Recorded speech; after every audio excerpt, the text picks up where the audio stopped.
বার্সেলোনার যত অর্জন তার প্রায় সমস্ত শুধুমাত্র এই একটা লোকের কারণে। ন্যূনতম সম্মান মনে রাখার মতো বিদায় কপালে জোটেনি। সেই ত্রাতা লিওনেল মেসিকে বিদায় দিয়েছিল চোখে বন্যায় ভাসিয়ে। সবকিছুর মূলে ক্লাবের প্রশাসকদের নজিরবিহীন অনিয়ম আর অদক্ষতা। আর্থিক টানপোড়েনের বিপদ থেকে বাঁচাতে ক্লাব ছেড়েছিলেন মেসি। তবে বার্সেলোনা যেন আমাদের আশপাশের চেনা সেই মানুষের মতো, যার হাত শর্ট অবস্থা কোনো দিনও কাটে না। লিওর এক্সিটে কেটে গেছে 3 বছর, অথচ ইলকাই গুন্ডোয়ানের বিদায়ের কারণ সেই একই। বার্সেলোনার পকেট এখনও ফাঁকা। গেল মৌসুমে ফ্রি ট্রান্সফারে ম্যানচেস্টার সিটি থেকে জয়েন করেছিলেন বার্সেলোনা।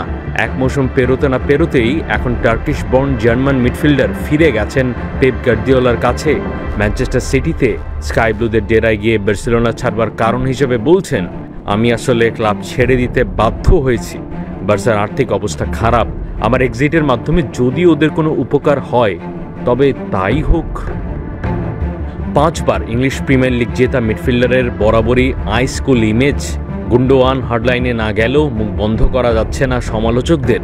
তাদের ব্যাখ্যা, স্প্যানিশ মিডফিল্ডার দানি ওলমোকে সাইন করতে গিয়েই হাতছাড়া করতে হয়েছে গুন্ডোয়ানকে।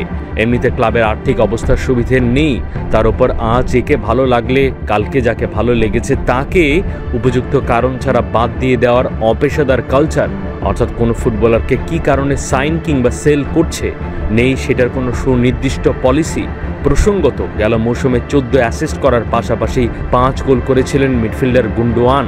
এক্সপার্টরা বলছেন যে পলিসিতে বর্তমান বোর্ড চলছে তাতে করে সাফল্য কিংবা আর্থিক টানপোড়েন কোনো কিছুই কাটবার নয়।